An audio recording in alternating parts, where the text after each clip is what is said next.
might even have figured out or remembered how to do it properly. I had to split it into 2 videos because I was too lazy to merge the 2 from last day, but they're both there. Okay, so I just want to show you where these things are coming from, although I kind of cheated and added some stuff already. On our Moodle page, under slides, definitely for chapter 1, I'm just going to stick with the slides, but like I said, I might kind of change my delivery mode a little bit, nothing crazy, still use the same examples and stuff probably, because I feel like I'm creative, but not that creative. So we're going to go through chapter 1 today, so I'll be kind of writing on these slides as we go, making little notes. Be nice if my internet behaved, wouldn't it? Well, while we wait for that to load, right, and then I'll post those on our Moodle page after class. Okay, so if you feel like, oh, I need to kind of spend more time writing that down later, they'll be on Moodle after class. And so don't worry, they're not gone forever or anything. They'll be there. All right. There we go. So without further ado, here we go. So chapter 1 is an introduction to data, and hopefully, I mean, at the very least, maybe you downloaded the textbook. Good intentions, right? Maybe even breeze through 1.1, which is kind of is a case study, just kind of introducing stats in, I don't know, kind of a fun way. We're gonna jump in because 1.1 is just the case study, so we're gonna jump in at 1.2 and data basics. So, data basics. All right. What is statistics? There are a lot of different ways that we can talk about statistics. It's kind of a 3-pronged process. Okay, and so collecting data, so the mechanisms of collecting data properly and collecting useful data, that's part of statistics. We're not going to spend a ton of time there because it is such a huge field, and usually my word of advice is, if you ever have to collect data, just know that it can be quite difficult to collect good data, and you should probably hire someone to do it, because this course is not gonna get you there. We're gonna talk about some things to look out for, you know, so you're savvy enough, but we're not data collection. We could spend a whole term on data collection.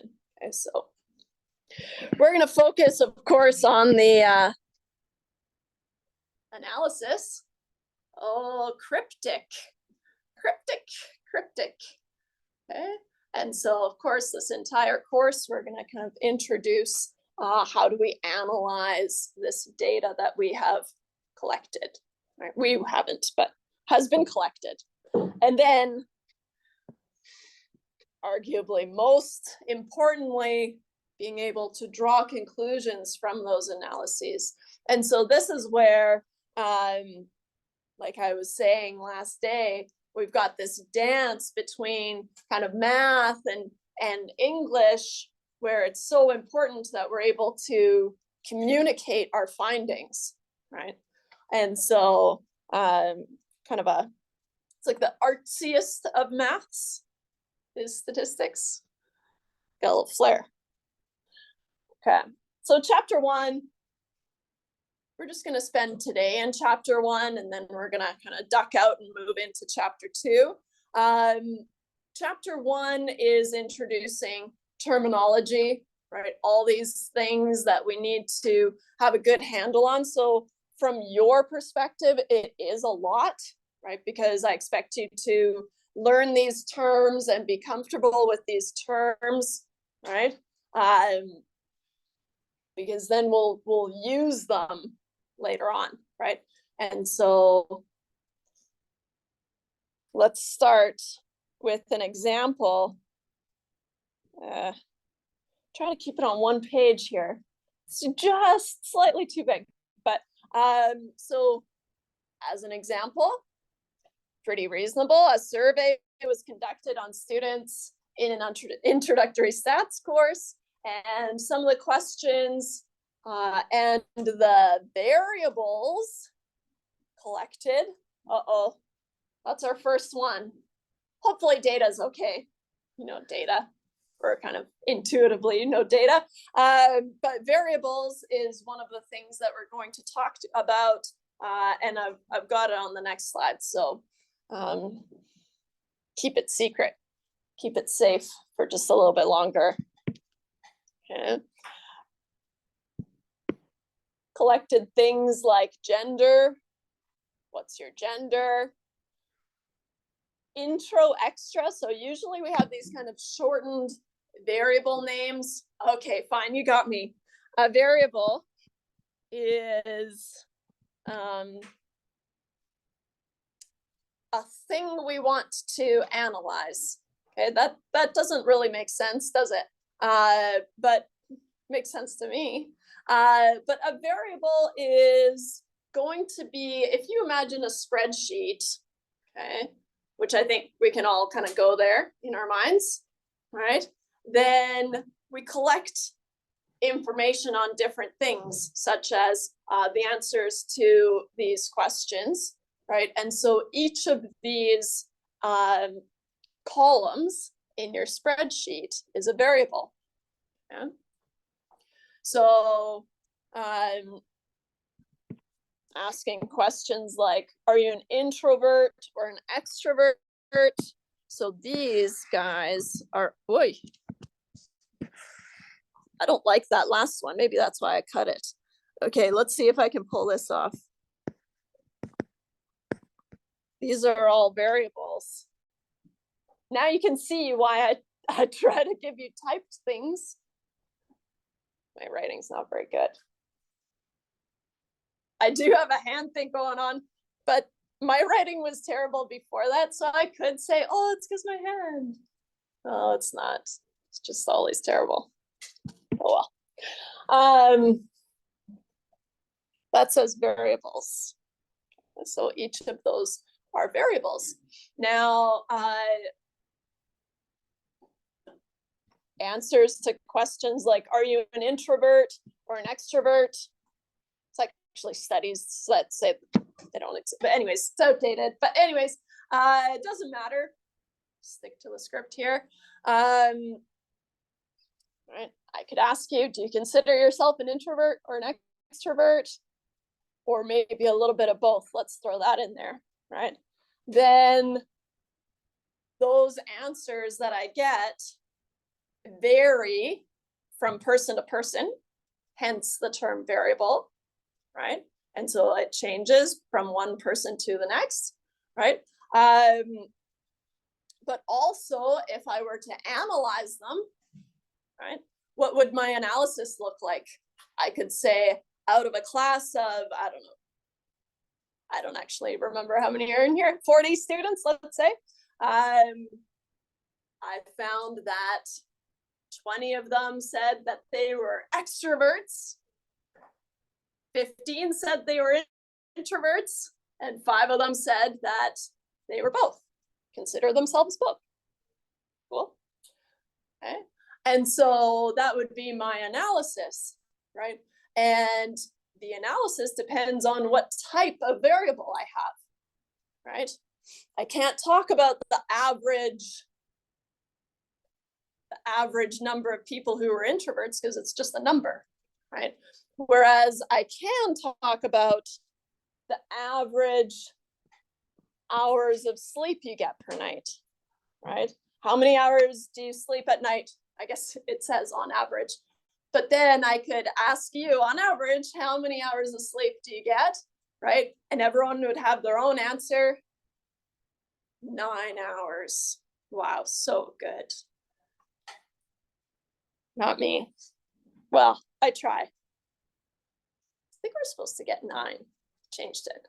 Anyways, that's even more stressful, right? What? Even further from my goal. So this sleep variable, again, it varies because every person has their own response, right? And so each person in my spreadsheet would make up an observation. Typically, the observations are in the rows, right? And so I've got student 1, student 2, student 3, student 4, blah, blah, blah, blah, and their answers to each of these questions, right? What time do you usually go to bed? How many countries have you visited? That'd be kind of hard to count. On a scale of 1 to 5, or maybe not, how much do you dread being here?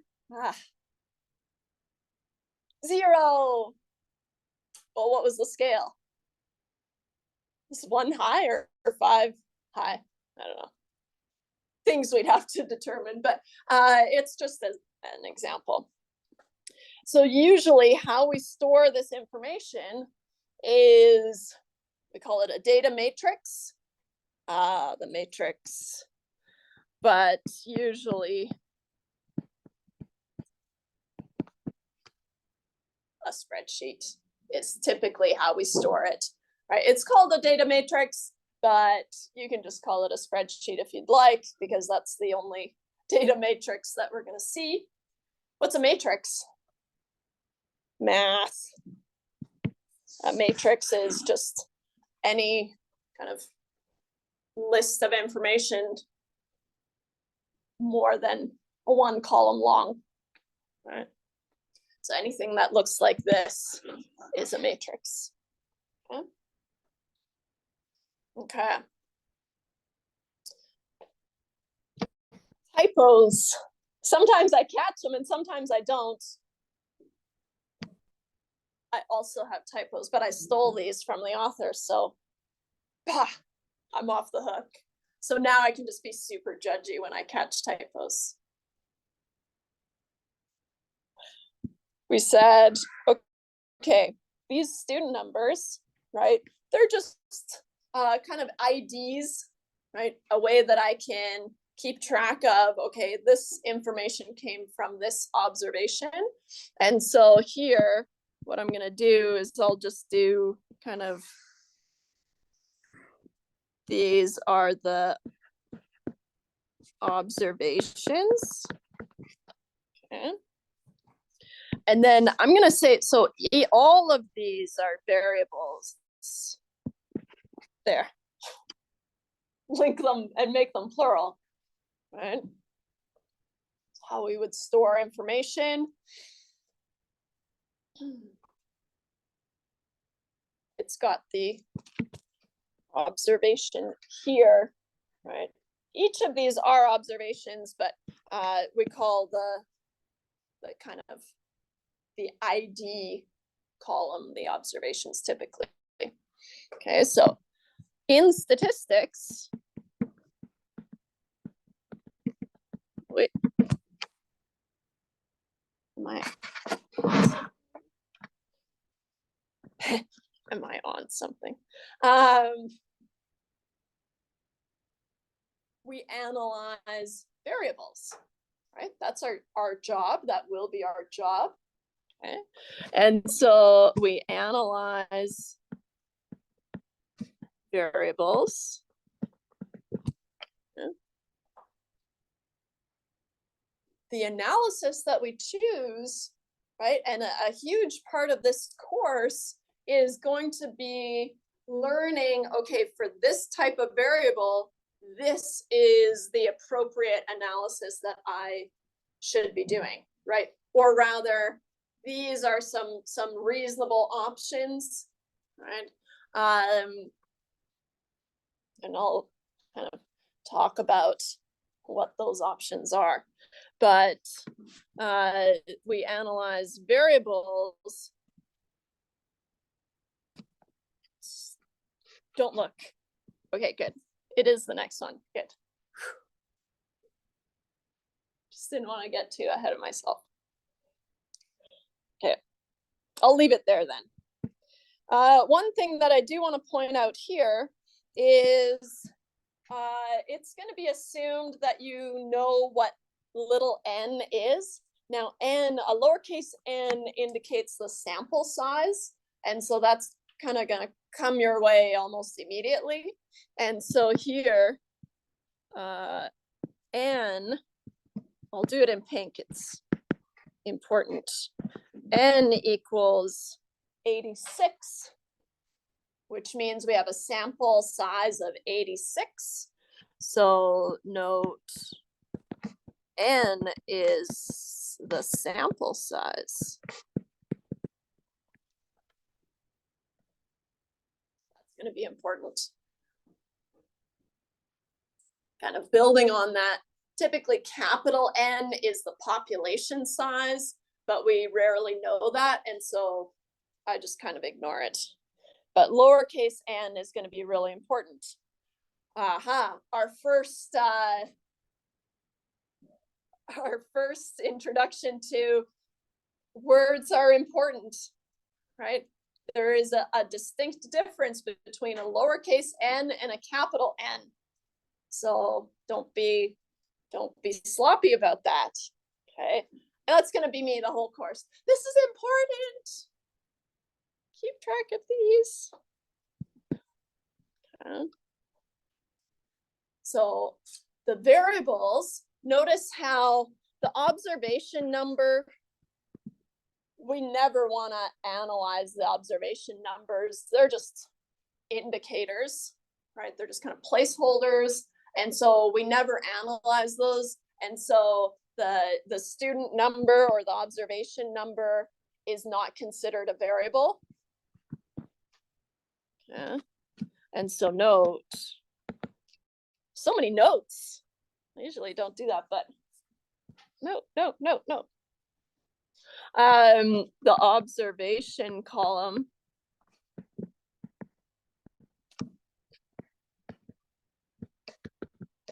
is not a variable. Although, I mean, technically it varies from observation to observation, but we don't consider a variable because you don't ever want to report on the observation number, right? And the average observation number was this. Boring and silly. Okay. So that's what a typical spreadsheet looks like, right? Which I think we're all pretty comfortable with, right? But now we've attached these terms, right? These variables, observation, sample size, data matrix. Probably haven't called it that before. So there's a lot of words in here, just on one slide. So all variables can be broken up into two basic groups. Okay? And so we can have numerical variables and we can have categorical variables. Okay? And that's about as far or as deep of a distinction as we are going to make. Okay? And so you need to be able to look at a variable and know if it's categorical or numerical. Here's where it gets a little boggy. We can keep going and we can talk about different types of numerical variables. And of course, there's kind of huge subgroups here that we're ignoring. And depending on what field you're in, I know psychology has like, I don't know, 7 subgroups of categorical variables that they have to keep track of because they do a lot of surveys and a lot of scale surveys and a lot of things like that. But in general, for this course, we're just gonna keep it simple and just talk about numerical or categorical variables. Okay. Here's where it gets a little bit weird. So A numerical variable can also be called a quantitative variable. Okay, so depending on what textbook you're reading, you might see quantitative and qualitative. Again, that depends on what field you're in. I know biology and, well, I definitely know biology, probably chemistry as well, probably like quantitative and qualitative, but I think that they're not as telling. And so numerical, I'll do it up here. Numerical or quantitative. Okay. So quantity, I feel like that kind of doesn't help me along as much as numerical does. And so for me, I'm going to use numerical, but it's your job to know that those two can be used interchangeably, okay? Numerical and quantitative. Probably heard people talk about quantitative sciences, right? That would be numerical data analysis. Okay. Versus categorical. If you just had to guess, right, what's a categorical variable? Well, it's any time where a response can be fit into a category, right? And so things like, what color is your car, right? There's a finite number of colors. It might be a huge number of categories, but it is finite and we can fit them all into categories. And so it's a categorical variable. And so categorical or qualitative, spelling qualitative, right? Quality. Again, I don't really find that that helps me along as much as categorical or numerical. And so here I'll make a little note. Quantity, quality. That's a Y. Made a mess. Anyways.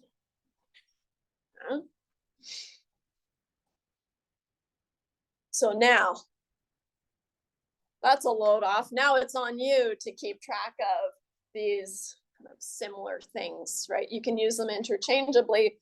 And even though I stick to numerical and categorical, if you prefer, I've even seen textbooks where they use quantitative and categorical, do like weird mashups. Whatever you prefer is fine by me, right? I know what you mean, so that's fine. But I'll be sticking to just numerical and categorical. Okay. So one of the main things today that we're going to talk about is just being able to put a variable into one of these two categories, somewhat ironically, right? And so do I have a numerical variable or do I have a categorical variable? Okay. Not always as easy as it sounds. Well, I've got some examples.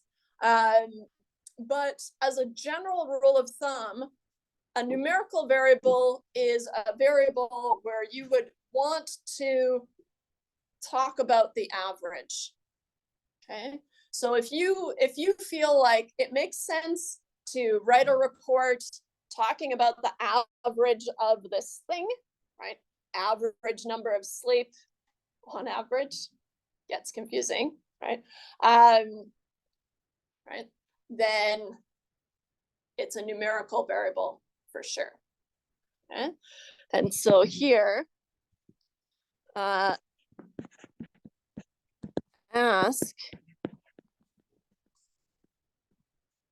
does it make sense to talk about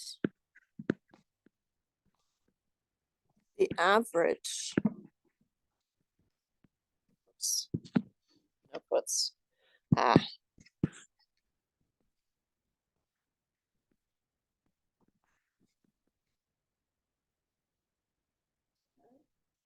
usually things that are measured, right? So for example, kind of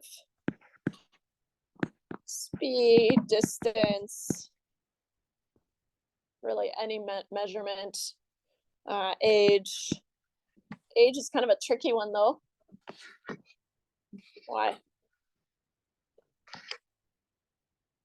I might want to talk about the average, or I might want to talk about age groups. What have I done then? Then I've taken a numerical variable and I've created categories. I'm allowed to do that, depending on what's important to me in communicating my findings, right? And so a categorical variable is just, when responses, kind of annoying here. All the other rooms that I've been in have had this like fancy swivel situation new this year that I love. And then in this room, I didn't get one. So when responses are reasonably put in categories,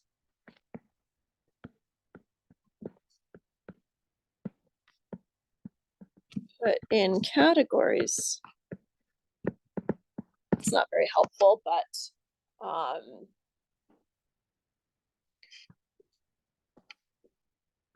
I was going to draw from the variables earlier, but we go through them together, so that doesn't make sense. But maybe, for example, car color. Let's stick on the car theme. Car make, car model, make and model, etc. How are we going to present findings from a categorical variable? Most often we would present them just as counts, either percentages or counts, right? We can easily convert counts into percentages. So just raw,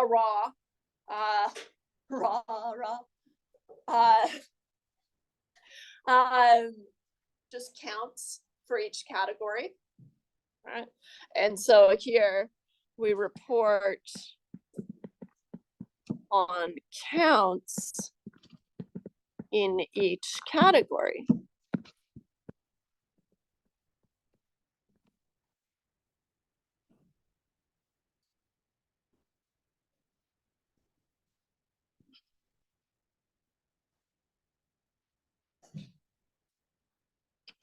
So we're gonna just stick to these two here.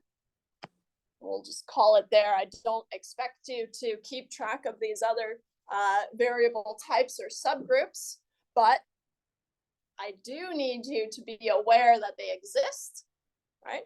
And so a numerical variable can be split into a continuous variable. And so on a continuous scale, right? If you're measuring speed of a car, for example, pretty car heavy today, lack of imagination, I think. You're talking about the speed of a car, right? You're not just going 60 kilometers an hour. If you had a better instrument, you could measure more decimal places. And if you bought an even more expensive instrument, you could measure even more decimal places. And it's on this continuous scale, right? And so even though we only report, 60 kilometers an hour, 61 kilometers an hour, it is technically on a continuous scale. And that's why I avoid it for us, because what's the difference between that and a discrete variable? So a discrete variable is when you have these discrete numbers such as age.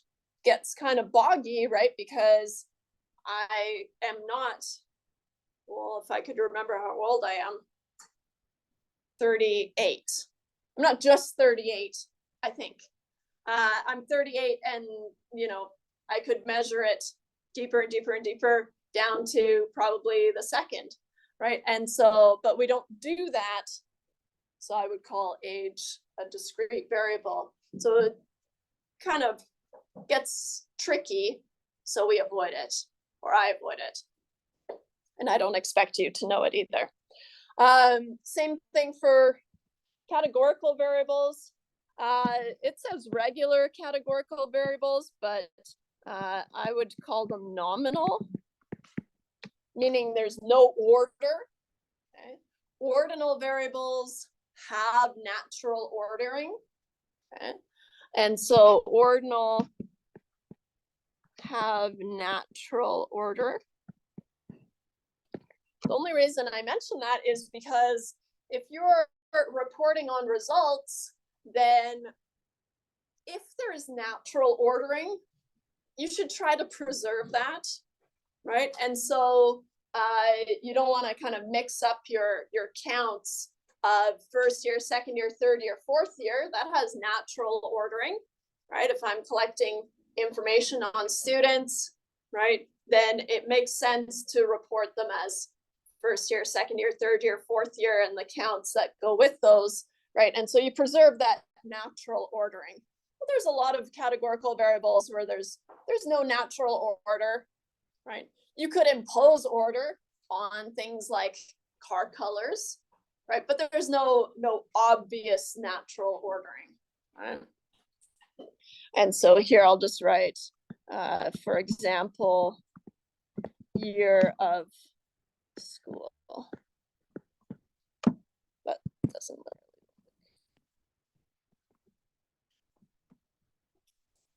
Much better.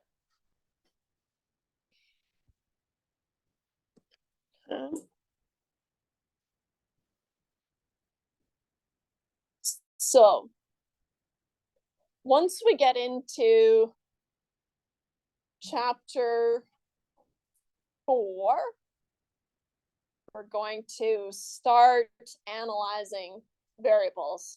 We're going to do a little bit kind of summarizing variables and things like that. But in terms of our analysis, it's not going to start until chapter 4. And so chapter 4 and it's not 4. I know it doesn't matter to you guys, but I'm feeling rusty. I think it's chapter 5, but what's in chapter 4? Guess we'll find out.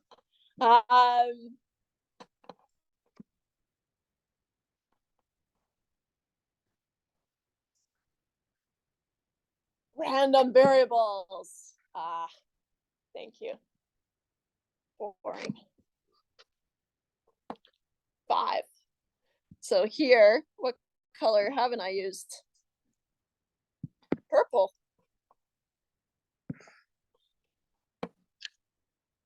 We're going to start analyzing categorical variables in chapter 5 and 6. We introduce concepts in chapter 5, kind of introduce all these things with one type of analysis. And then in chapter 6, we say, okay, now we're just going to do that again. Shouldn't say just. We're going to do all those things again to all these different scenarios. Okay? And then in chapter 7, we're going to analyze numerical variables. Okay? Even though numerical variables are kind of the more common variable to analyze, but we're going to kind of weigh them the same. It's just that chapter 5 introduces a lot of concepts. If I say hypothesis testing, does that spark a joy? Oh. Spark a spark. No. You might have thought about hypothesis. I remember in grade like 9 science, we had to state our hypothesis and we had to go out and test it. Hindsight, not very properly at all. I had this idea and then I went out and I supported my idea. Not quite what we're going to do, but kind of the same idea. Okay. Any questions so far? Nice. Okay. So we've got just a subset, right, of the sample, and we've got 6 observations. Maybe that's my first thing I should have asked. N equals, I already said it, 6.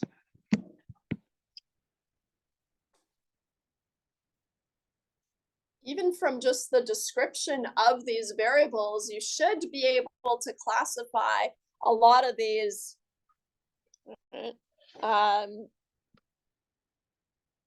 just without an example, but sometimes an example kind of helps us along, right? And so we're just going to classify these as either numerical or categorical, and we'll start off easy. Gender, categorical, right? You don't want to talk about the average gender, so it's categorical, right? And so here, categorical.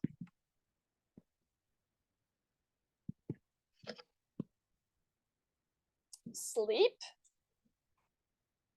right? On average, hey, these poor souls are, whoa, 3 hours a night.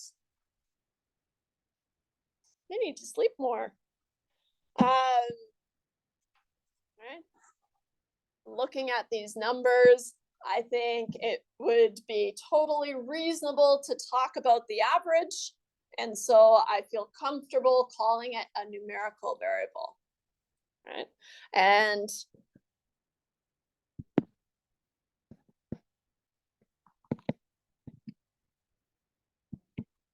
so start off with 2 relatively easy ones. Bedtime, kind of sneaky because it is a number, right? But kind of hard to determine just by saying, oh, bedtime. I could be convinced either way, okay? And so, but then looking at how the data was collected, it looks like categories to me, right? Somewhere between 12 and 2, somewhere between 10 and 12, right? So you put yourself into one of these categories. Now that would be hard to know if you didn't have an example of how it was recorded, right? So for bedtime, I'm gonna say it's categorical, but I only know that because I saw the example of how it was collected. What if you didn't have an example of what it looked like? Well, then I'd be open to you arguing it one way or the other. What? That's hard. It is hard. It's one of the many hard things in this course is kind of, okay, we don't have those hard and fast rules like we do in math, right? We have kind of these judgment calls that we're supposed to make. Now, all I as your teacher am looking for is that you support your arguments, right? You could argue, well, the bedtime, I want to, so if, I will say, if you have this information, it is categorical, right? You can't argue this. But if you didn't have this and it just said, what's your bedtime, right? You could argue, because I want to analyze the average bedtime, it is a numerical variable, right? And so that's your argument. You have to say, okay, it makes sense to talk about the average bedtime, therefore it's numerical, right? Or on the flip side, it doesn't make sense to talk about the average bedtime, so I'm going to treat it as categorical, okay? So it's all about using the right argument to convince me. Whether I agree or not is actually kind of irrelevant, right? And so as long as you use the right argument. That's what I'm after. Okay. Countries visited. This is a nice time to talk about this little guy here, missing data. Missing data is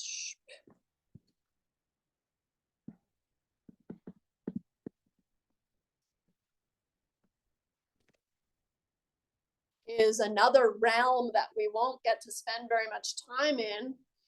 But something to consider is, okay, so we've got this missing data point. Does that mean that they have visited 0 countries? Or they just didn't answer, right? So that's going to be really hard to know for us as analysts, right? And there are techniques to use. If you're data rich, right? If you have a huge data set, I would say, well, just drop that one. It's bad, but it makes it easier, right? Then you don't need to figure out what this missing is, right? And so just because it's our first day, consider the difference between 0 and no entry, right? Those are 2 very different things. So consider the difference. Oops.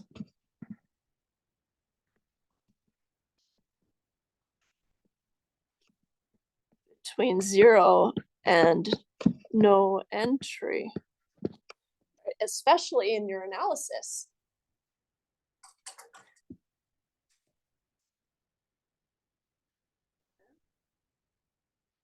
Not very helpful, is it? I'm not going to give you a rule or anything. Just think about the difference between those 2 things. For us in this course, we are not going to deal with missing data. Okay. What are some perfectly reasonable techniques, though? You could drop it. It's reasonable. You could drop it from your analysis, right? You don't know. What's another thing you could do? Pretty weird, but you could use the previous response. Just pretend that they're all the same. That's weird. Why would you do that? You could replace it with the average. Just hold everything steady. It's also kind of weird because you don't know. There's lots of different techniques. But it is numerical because it makes sense to talk about the average number of countries visited. Right? Could you make it categorical? Sure could, right? The number of students who have visited between 0 and 2 countries is this in our class. 3 to 4 countries, blah, blah, blah, is this, right? That kind of thing.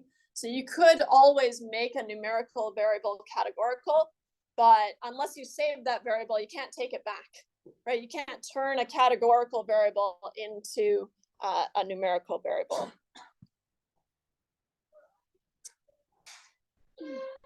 Now, the dread was on a scale of 1 to 5. Psychologically, people rarely do 0.5s or any sort of fractions in that scenario, right? We just kind of go for whole numbers. Perfectly reasonable. And so here I just have whole numbers. And this is one of those pickles where I could be convinced either way, right?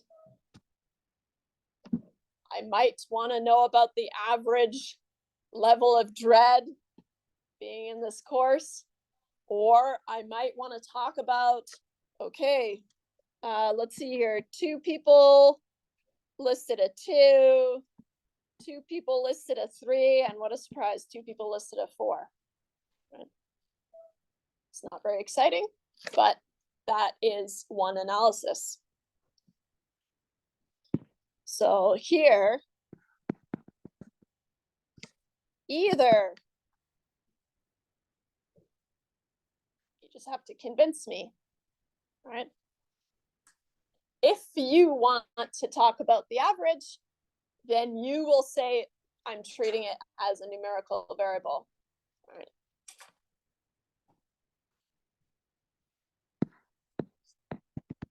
I'll say, convince me.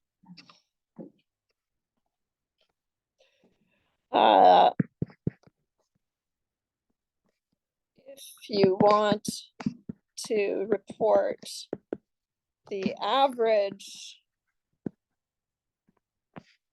level of dread, I did it again. I never introduced the average because we use it so commonly in life, but obviously that's another one of those terms that you're expected to know now in this course. We're going to talk about the average or the mean a lot. They're the same. There's a lot of that going on. They're all the same. So if you want to report the average level of dread, it is a numerical variable.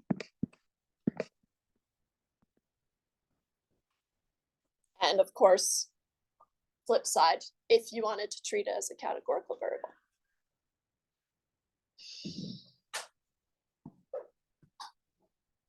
Kind of tricky. And for all my math folks out there, this is where you start kind of, ugh, I don't like this at all. It's all wishy-washy and you just argue things. Yes, you can. What about a telephone area code? 250-236-778-604. Yeah. Yeah, nice. I don't know that term. No. That's right. So a telephone area code, this is kind of one of those examples where you have a number, but those numbers don't mean anything. So even though it's tempting to talk about the average, maybe the average area code doesn't communicate anything, right? Because it doesn't mean anything to begin with. And so it's definitely not numerical. And of course, these kind of take you a little bit deeper with the subgroups. But for us, we're just gonna, on a test, I only want to know about numerical or categorical, so don't worry about that. Maybe on an assignment, I'll get you to go a little bit deeper, but they're open book, right? You have all your resources and you can kind of talk yourself into ordinal, discrete, continuous, right? Like I said, things that you should be aware of that they exist, but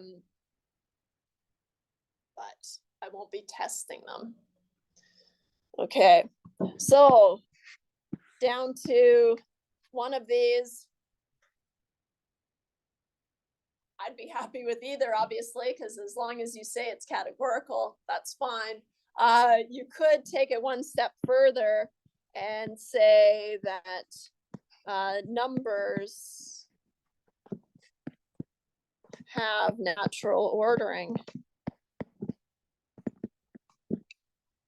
Right, and so then I would say it's ordinal. We can kind of order them.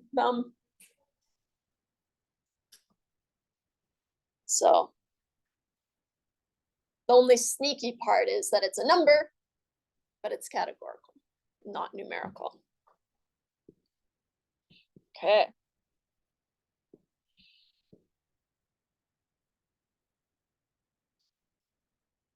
It's not until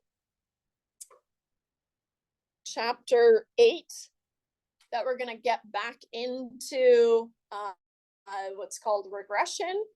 Okay, so line of best fit stuff. I like to end on a high note, and that stuff is usually really fun, and so it's a nice way to end the course. But here, this is going to be in chapter 8, and 9, but we never really get that far. We're going to focus on relationships. It can be among just variables, but in this case, I've got 2 numerical variables, so I did kind of squeeze that in there. All right.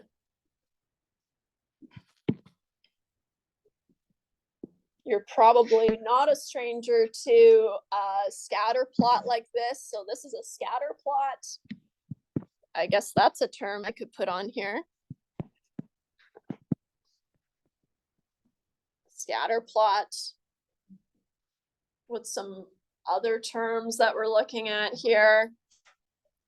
Well, I've got, does there appear to be a relationship between the hours of study per week and the GPA of a student? Now the GPA is on the y-axis, right? This is the y-axis as a little refresher, and this is the x-axis. So the variable on the y-axis is going to be the response variable. Another variable? Uh-oh. Yes. And a response variable can be either numerical or categorical. But in this course, it's only numerical.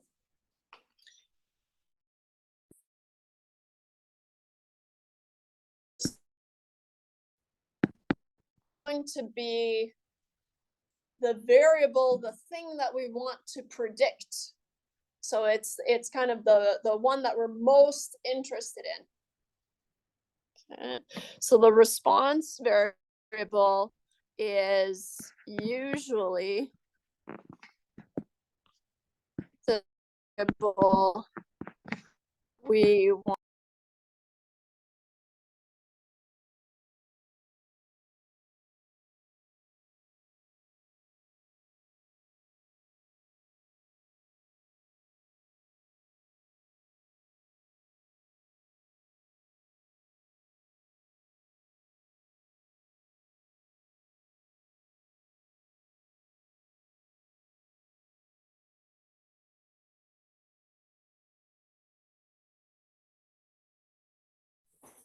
All right.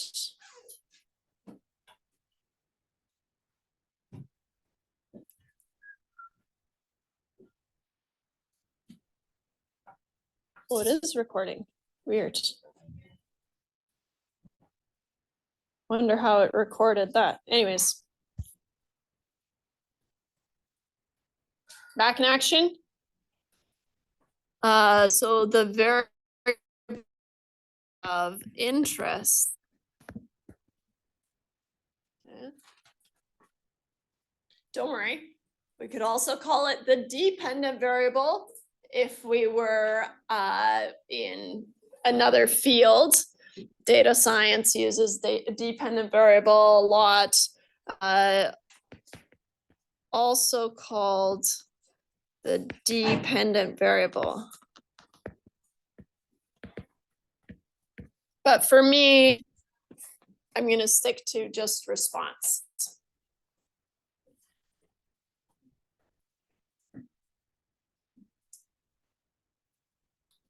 So the response variable is going to be the variable that you're most interested in.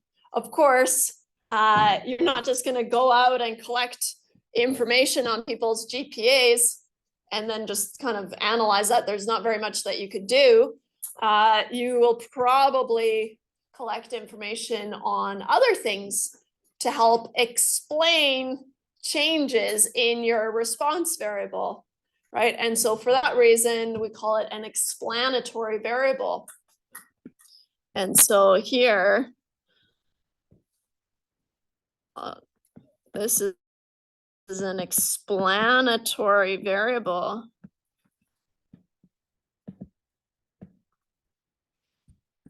And it's the term that I use because I find that it's the most helpful because the explanatory goes on the x-axis. And so that kind of nudges me along a little bit. Okay. And then a really long time ago, I had a student and she's like, oh, I can never keep the X and the Y axis straight. And so she had this elaborate thing where she was like, okay, so the Y axis is like a tree and then it's falling on some little guy. And he's like, no. And that makes it the X axis. I don't know if that's easier to remember or harder, but whatever works. So pretty cute though. So the explanatory variable is also called,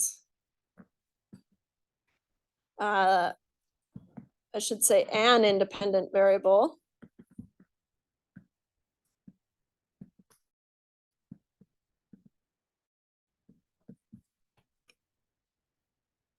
We can have more than one explanatory variable in our data set, but in this course, we only consider one at a time, right?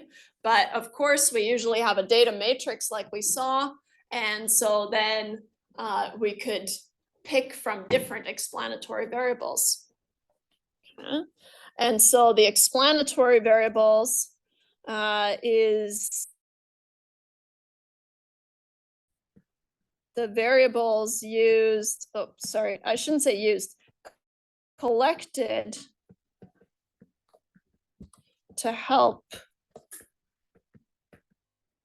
explain, right, hence the explanatory variable, explain changes in the response variable.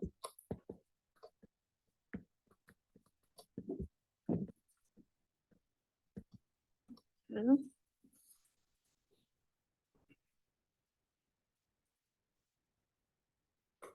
It's always a good idea to kind of cruise your data set for any obvious errors or concerns. Okay. And so, of course, can you spot anything unusual about any of these data points?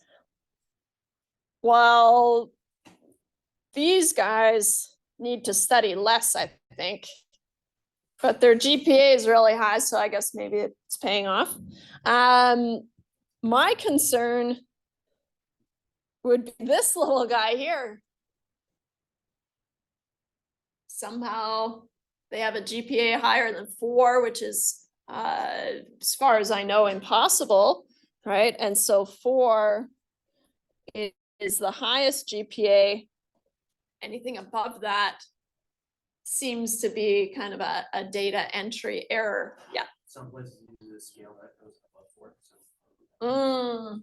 I feel like it would get standardized though, back onto the 0 to 4 scale. But maybe they just waltzed in, studying 10 hours a week, just blowing everyone out of the water. Maybe. Yeah. There's a lot of like straight up and down lines that are like a lot of heavy data right on there, but GPA is all the way. Totally. Some people get it quicker or something like that. Yeah. So here, so good.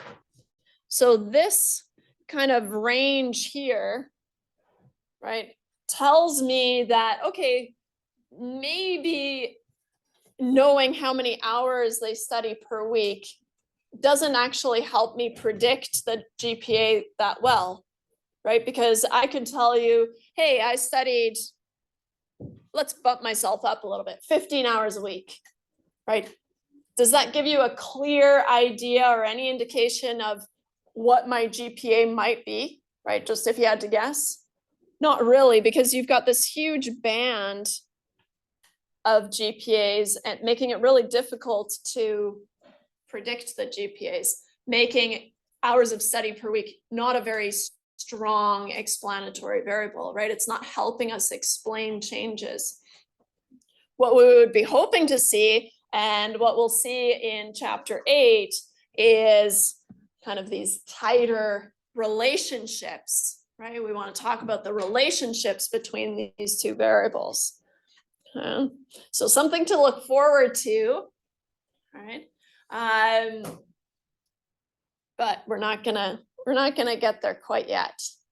Okay. For today, right, we're just talking of introducing terminology, kind of remembering the X and the Y axis and the response and the explanatory variable. And then we kind of parking lot that stuff until later. Yeah. Nice.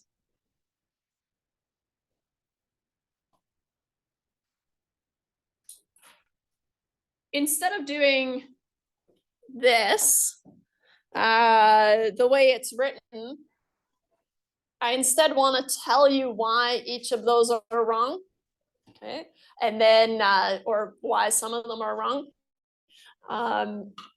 Because I don't think it's really fair to say which of the statements is correct without me telling you about all the things to look out for.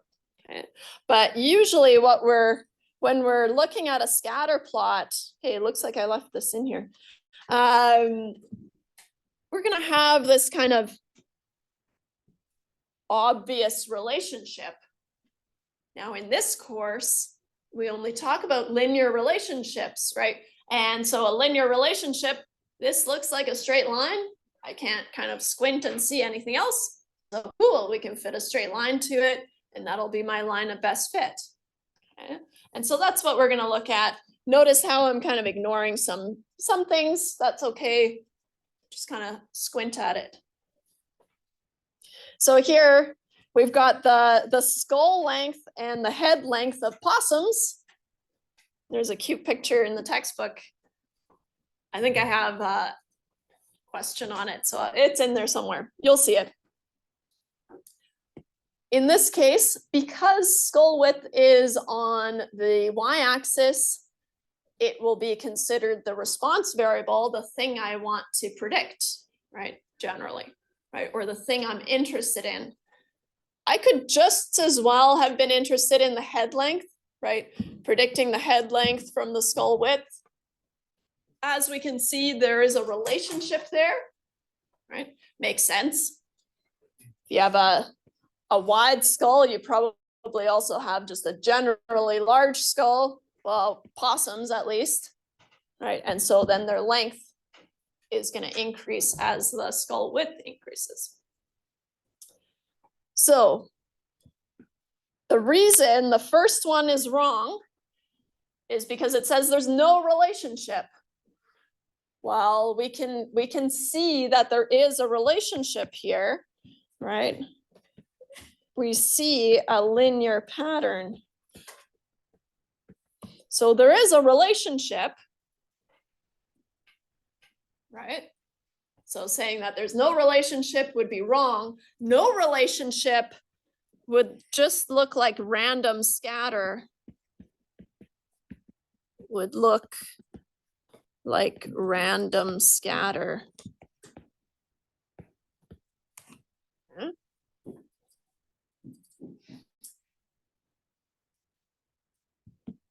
The next one is the one I want, but that's really hard for us to know. So just keep that in mind, and I'll talk about the next one first. So skull width and head length are negatively associated. I guess it's kind of related to this here. Positive association is when it's going up, up, up, up, up.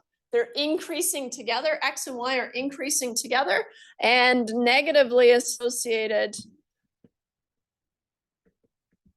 means that as X is increasing, Y is decreasing. Okay. So just looking at the pattern that we saw, obviously it is positive and not negative. So the negative one is out. A longer head causes the skull to be wider. Tempting, right? But both of these talk about causation. Now, the trouble with saying that one thing causes another thing is we can only really establish that if we have a completely controlled experiment, which we did not, right? Where we control all the factors. And so being able to say that something causes causes a change in another thing is actually really difficult. And so here, both of these are wrong for the same reason. Would need to conduct a completely controlled experiment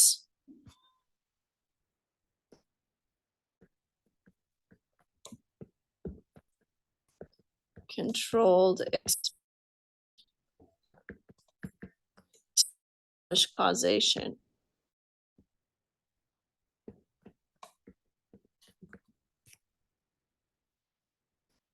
Which means that head length and skull width are positively associated. That's the only one that I'm happy with there, right? And so that's the answer.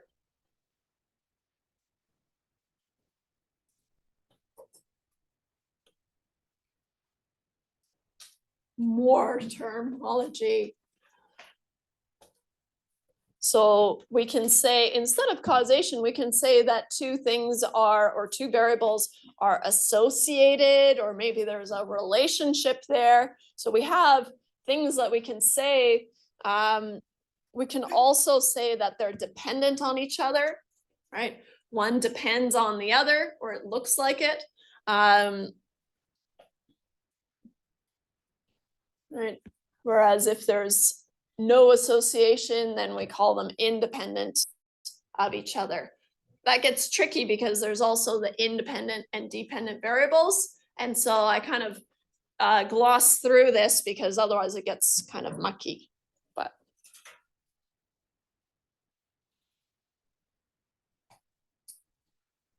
any questions before we move on to the next section? It's kind of fire drill chapter 1, but like I said, it's mostly terms and ideas, like the rest of the course, I guess. But observational studies and sampling strategies. Last night I had a class, same thing, 2-hour class, and somehow I thought I had like an hour left, and turns out I only had 10 minutes left. So that's why I'm keeping an eye. Hopefully that's right. If it's not, you have to tell me, because I can't see the time on here, which is weird. In general, any sort of data collection can be grouped into 2 categories: observational studies or experiments. Okay, and so data collection,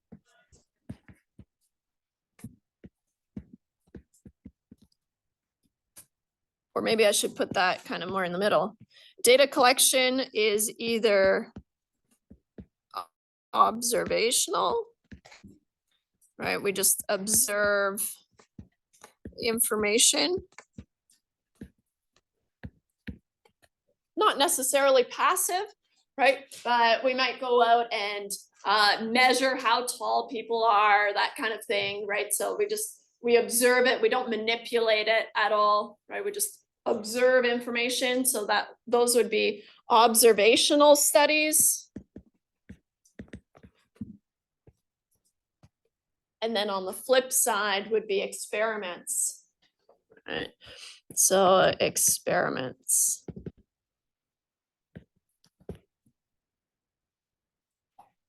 It's really, really unlikely that you will be conducting experiments. And again, experimental design is its own field. And so we're just going to kind of touch on it at the very end of class, and then that's it. Some key things to take away. But if you find yourself conducting experiments, hopefully you'll have someone who knows about experimental design, or you can take another course on experimental design. But I think you might have to go to UBCO for that because we don't have it.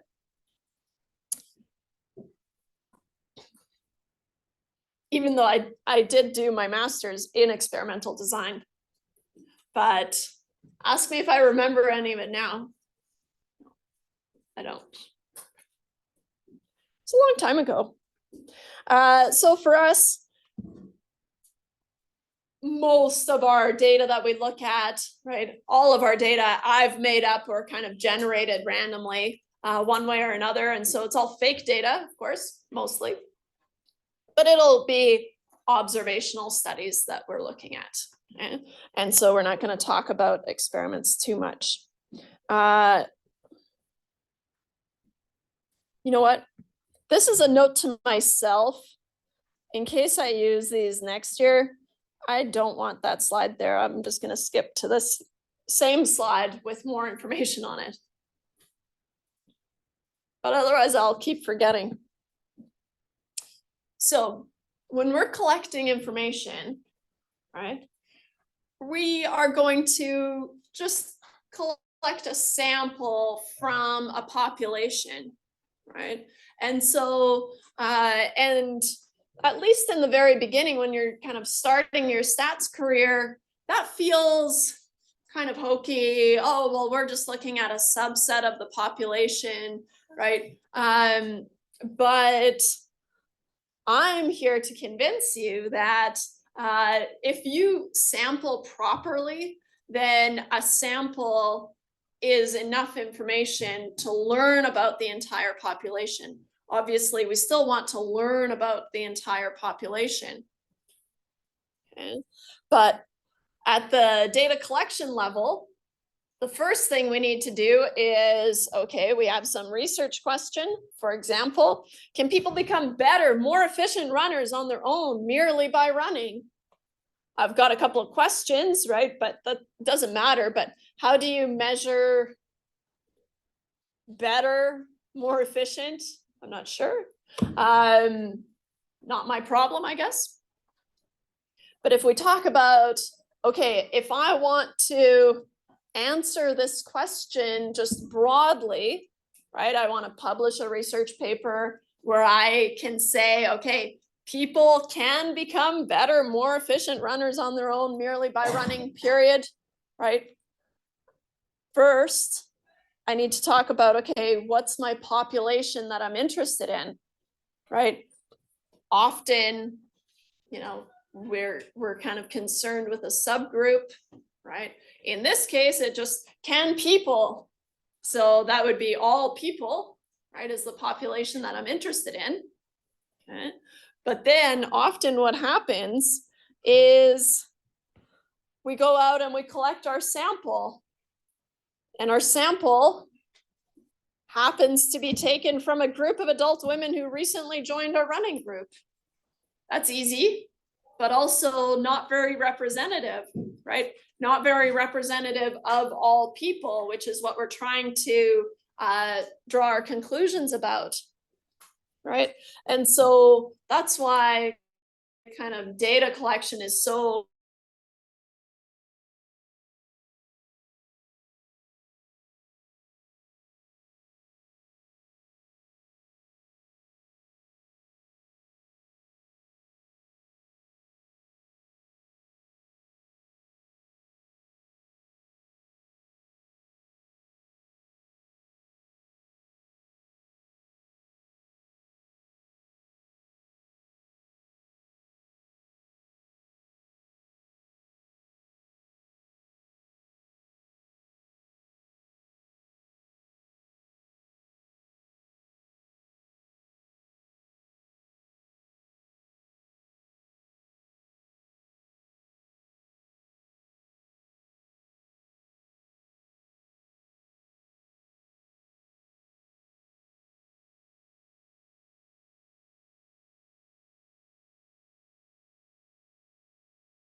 back online, I guess.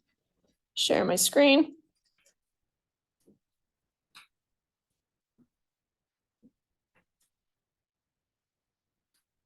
Back on top. Okay.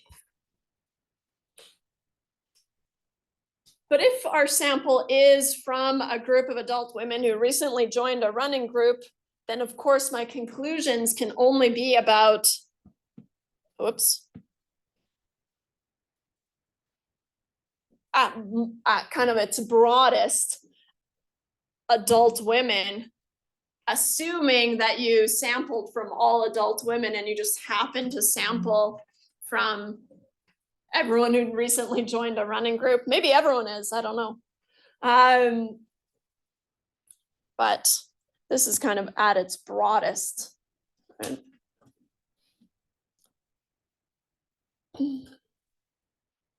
Anecdotal evidence.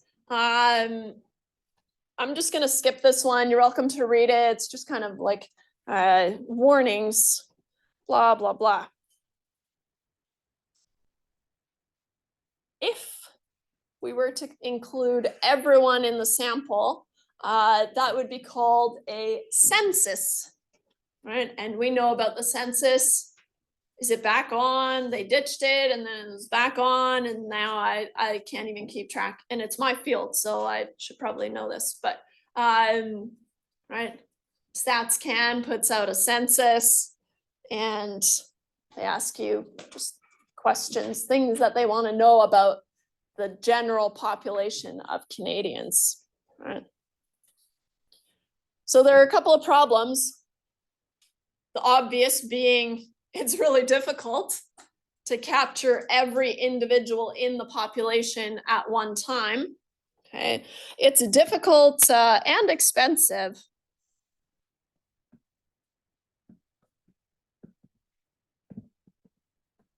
Right, that's a problem too.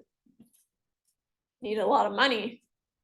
And then when you ask for that money, your boss might say, well, didn't you take statistics? Shouldn't you be able to just take a sample and learn about the population? Ah, yes, I can. You will be able to. And there's always kind of difficult to reach people depending on the mode of kind of delivering the survey, let's say, right? Cell phone only households. When I was working in market research, it was kind of just starting to be that, oh, you don't have a landline anymore? Well, everyone has to have a landline, I guess, but they don't. And then the obvious, right, populations are changing. So unless you have a way of administering this survey to everyone in the population all at once, that's going to be really, really difficult. And just kind of lots of reasons why a census is difficult. But also we don't need a census. Okay, I'll leave that there, but we're not going to talk about it.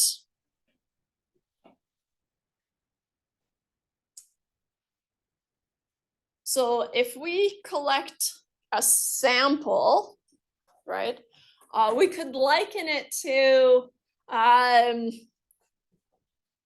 Mina's so cute, the author.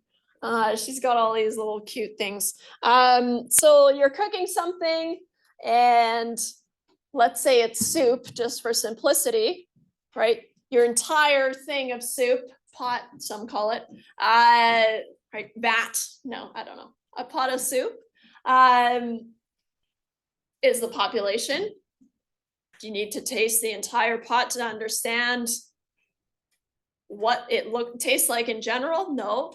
You can take a small sample. What's one thing when you take a sample of your soup to taste it, to learn about the entire pot of soup, right? You're assuming that your little sample is representative of the entire pot, right? That's an assumption that we're making, okay? And we're going to do the same thing in stats, right? We assume, or we kind of have methods that we can implement to be able to assume that our sample is representative of the population.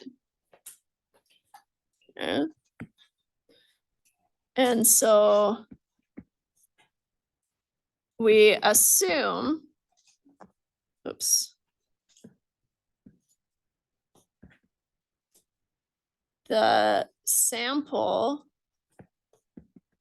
is representative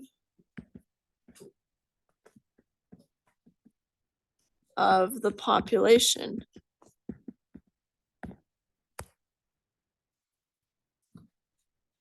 I'll say of soup, for example.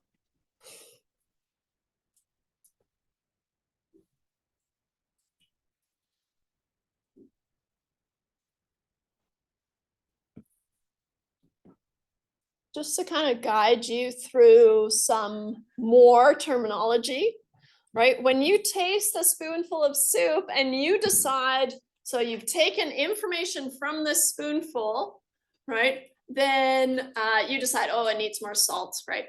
That would be called exploratory analysis, right? Where you're just kind of exploring your sample and finding things that your sample is telling you, right? So you're just exploring your sample. Usually, doing a report on here's exactly what my sample looked like isn't going to get you very far. Definitely not published, right? What do you want to do? You want to take that information and say, okay, from this, I now know that my whole pot of soup probably needs more salt, right? And so then when we generalize or infer, right? I take sample information and then I, bless you, infer something about the entire pot of soup. That's called inference, okay? And this is kind of the most fun part of this course. Chapters 5, 6, and 7 is in inference. Right? How can I use sample information to learn about the population? Okay. So for your inference to be valid, of course, the sample needs to be representative of the entire pot, which represents the population in this case. Couple of reasons. These are pretty soup specific reasons why it might not be representative, but the same idea goes for sampling a population as well. So let's talk about a bad sample just briefly. I come across bad sampling techniques a lot. You read articles and stuff, and it's just get little mailers. Hey, how do you feel about this? But they're clearly biased, right? And so what is bias? Let's start there. Bias is systematically favoring one outcome, right? Yeah, I would have said it just like that. Maybe not, but we have an idea of what bias is, right? But technically it's systematically favoring one outcome. That's bad, right? It makes our sample not representative of our population, which is pretty useless to us. So some common sampling bias is non-response, right? You just can't get information from a portion of your population. You're always going to be dealing with non-response, but we try to mitigate it as much as possible.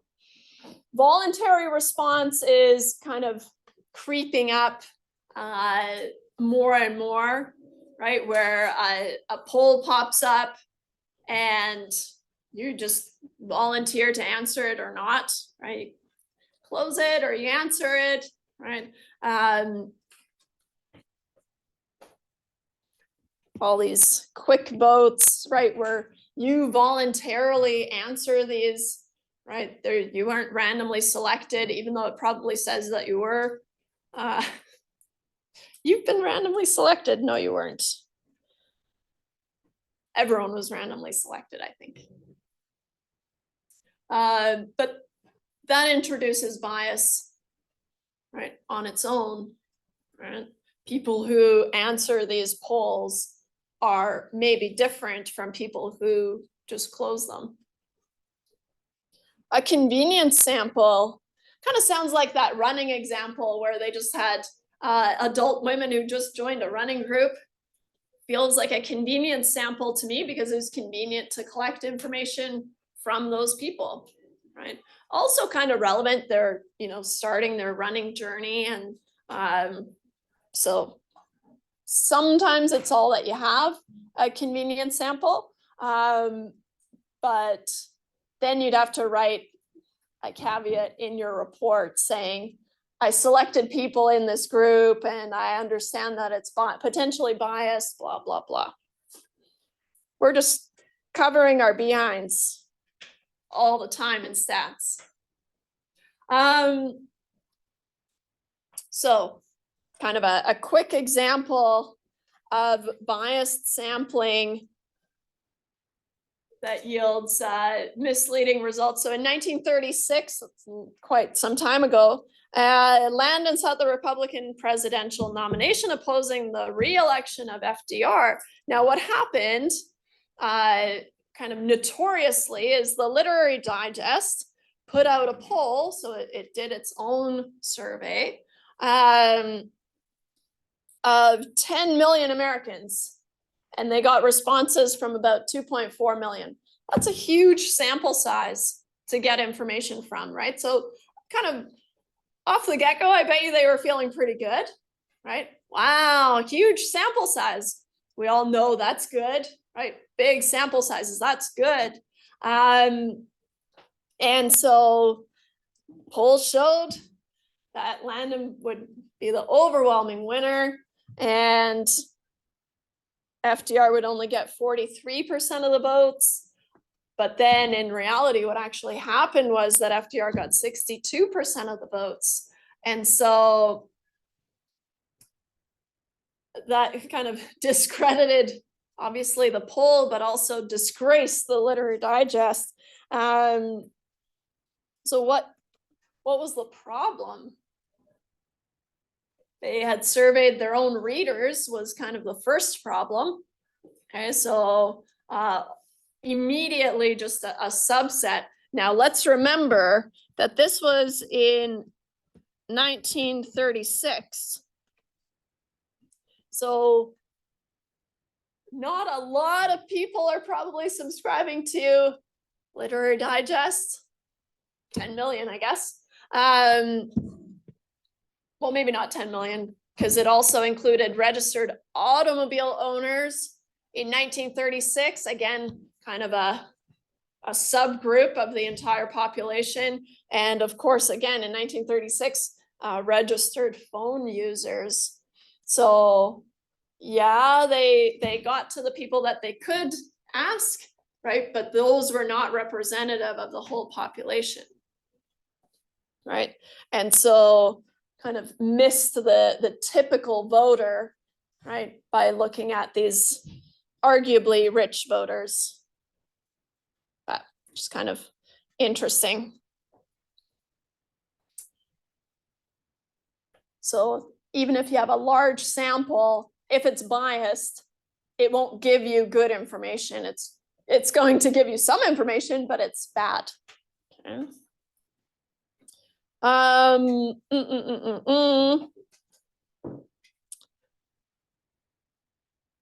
leave this one for you to do, but I'll give you the answer.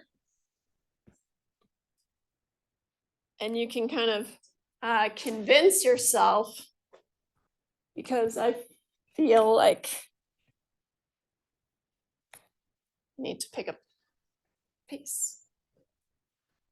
Okay.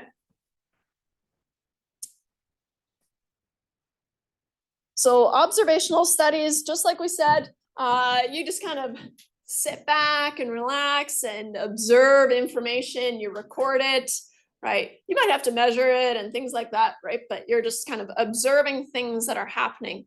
You're not adding fertilizer to tomato plants or anything like that, right? You're just kind of observing tomato plant growth, maybe. And so again, we can split observational studies into two groups. I'm not too concerned. It's more of an assignment thing to know about. And so a prospective study, right? Forward, identifies individuals and collects information as events unfold. Whereas you could look at a retrospective study, so retro being backwards, where you collect data after these events have taken place. So just kind of two subgroups.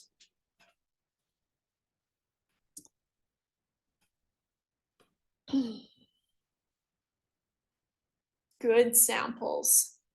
Okay. I'll put it here. in order for a sample to be representative of the population, right, it must be randomly collected or randomly selected to be representative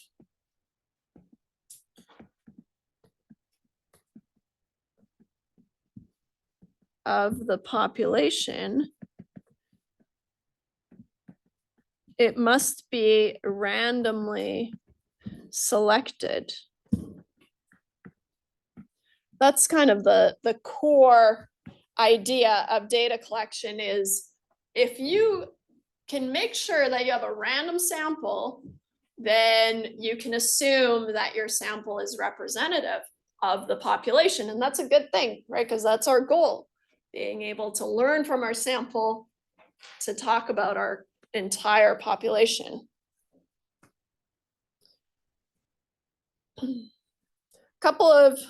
We're just going to talk briefly about some random sampling techniques. Okay. First one being simple random sampling, okay, where I just, by some mechanism, randomly sample from this room, for example, just random sample. How can I do that? I could roll a die, or have each of you roll a die. If you roll a 6, you're in my sample. If you don't, you're out. That's random, right? It's a random process. I could flip a coin, more obviously, right? You're in, you're out. I could assign a random number to your class list, right? Have a random number generator is usually what we do. If I have a list of everyone in my population that I want to sample from, I can assign a random number and then I can sort those numbers and I can take, you know, the top 5 or 10 or whatever sample size I need, right? That would be considered random. So there's lots of ways that we can collect a random sample, but all of those would be considered just a simple random sample, which we abbreviate SRS. Later on in the course, you're going to see SRS quite a bit. And it's just to indicate that, hey, this sample was randomly selected. Therefore, you are allowed to assume that this sample is representative of the population. Whew, I know, but handy, right? So you just randomly select cases from the population. What if we want to level up? A stratified random sample, SRS, no, we don't call it an SRS, although we could. So a stratified sample, strata are made up of similar observations. Okay? And so you might be familiar with a strata complex, right? All the units in a strata complex are relatively similar. And so in stratified random sampling, what we're going to do is we're going to have these similar groups. Notice that they're not necessarily the same size. That's okay. And then we randomly sample within each group. And so here, similar observations for strata. Okay. Depending on what we're interested in, right? It might be what your major is, right? That might make up a strata or a stratum. Maybe where you live, if it's in a strata, might be considered a stratum, as opposed to a cluster sampling. Now, clusters are different from strata in the way that clusters are not made up of homogeneous observations, homogeneous meaning similar, right? And so here, so they're not made up of similar observations. So usually neighborhoods would be considered clusters, more or less. I could be convinced either way, annoyingly, I guess. But maybe students at the college in Salmon Arm, in Vernon, in Kelowna, in Penticton, right? Could be considered clusters, right? Because they're not necessarily similar to each other. You're more similar just kind of across the board, right? You just happen to be at the different campuses. So cluster sampling is different from stratified sampling, because in stratified sampling, we take a random sample from each strata, and then that makes up our sample, right? As opposed to cluster sampling, where we randomly select clusters and sample everyone in those clusters, and then that makes up our sample. Okay? So just slightly different ways of collecting data.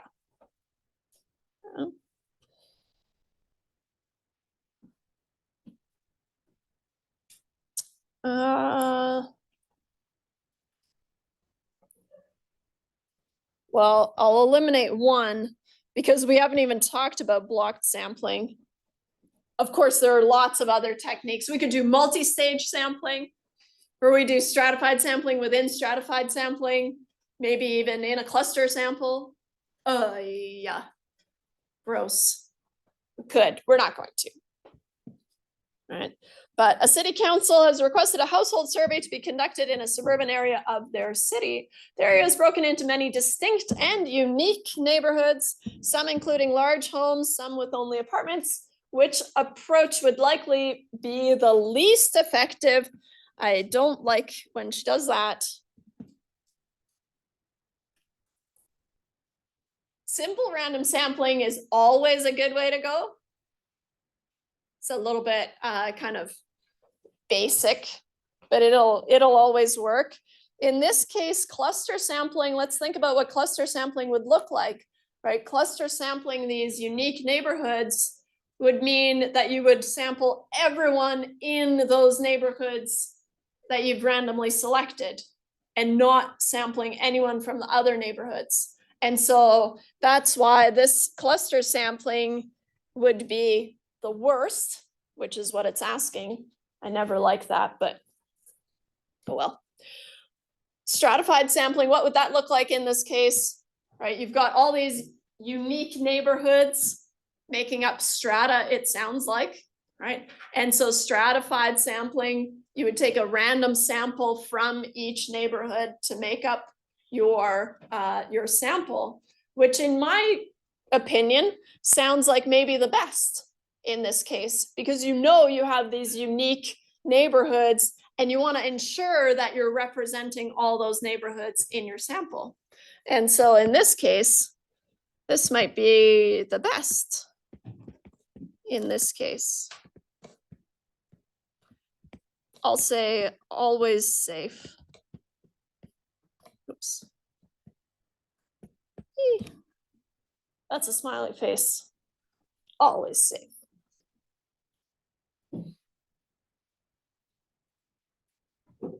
As promised, I'm just going to dip into experiments.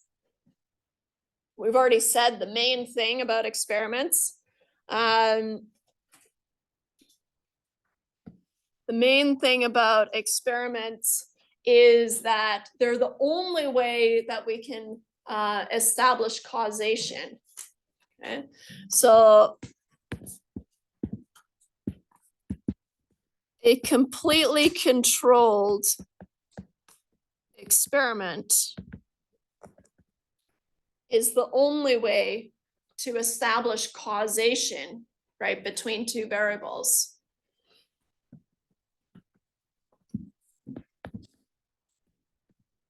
Is the only way to establish, oops.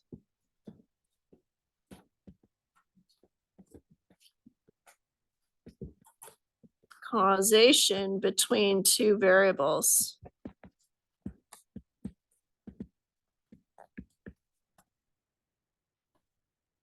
Yeah, it's like my only thing I need you to know about experiments. Yeah.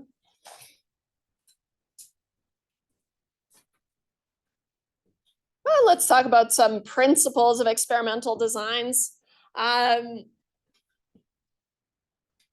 going to need a control group, right? So now remember, you've got the lab coat on, you're experimenting, and you've got your specimens that you're applying different treatments to, and you're interested in the effect of some treatment or combination of treatments. So of course you need to have a control group so you can see under these kind of unmanipulated circumstances, then what would happen. I like to think of tomato plants, pretty reasonable. Got a bunch of tomato plants, you assume they're all the same. And then you randomly assign subjects to treatments. And you randomly sample from the population whenever you can, right? Selecting your tomato plants that are going to be in the study, they should have been randomly selected from all the possible tomato plants. Then you bring them into your greenhouse or whatever, and then you randomly assign the different treatment combinations, right? Maybe it's the position in the room, right? That would control for your sunlight, right? How much fertilizer they get, how much water they get. Depends on how complicated you want to make it, right? Whoa, a lot of things to think about in an experiment. Aren't you glad we're skipping it? Within a study, you want to replicate these treatment combinations, right? You can't just have one plant receiving the lowest dose of fertilizer and the lowest dose of water and the lowest dose of sunlight. You're going to want to have, at least 2 or 3, so that then you can talk about the average, right, of a small group, but still. Or you can replicate the entire study, but it is preferred that you replicate within the study, just because, I don't know, seasons change and all that kind of stuff. And then blocks, if there are variables, such as sunlight, for example, in this scenario, right, that affects the response, right, then you would randomly assign the position, so you're kind of mixing up the amount of sunlight. And so those would be considered the blocks. And then this one is more for your viewing pleasure. To make sense of it though, talk about the random sampling. So random sampling is when you're randomly sampling your observations or who's going to be in your sample, right? And so whether you have random assignment of the treatments or no random assignments, either way, if you've randomly sampled your tomato plants, for example, you can generalize your findings, right? So that's why it's so important. And that's why I keep harping on the random sampling and how important it is. If you have random assignment and random sampling, then you can have a causal conclusion, and that would be considered the ideal experiment. Really hard to do though. If you've randomly assigned your treatments, great. But if you didn't randomly sample the group to apply the treatments to, then your conclusions are only valid for the sample. So it's kind of a bummer. Okay. And we'll skip these, but they're kind of similar. Chapter 1. Done and dusted. A lot of terms. You did it. Now I expect you to know them. I'll post an assignment for you to do, and you'll have a week to do it. And so you've got lots of time. But with that, I release you. See you on Thursday.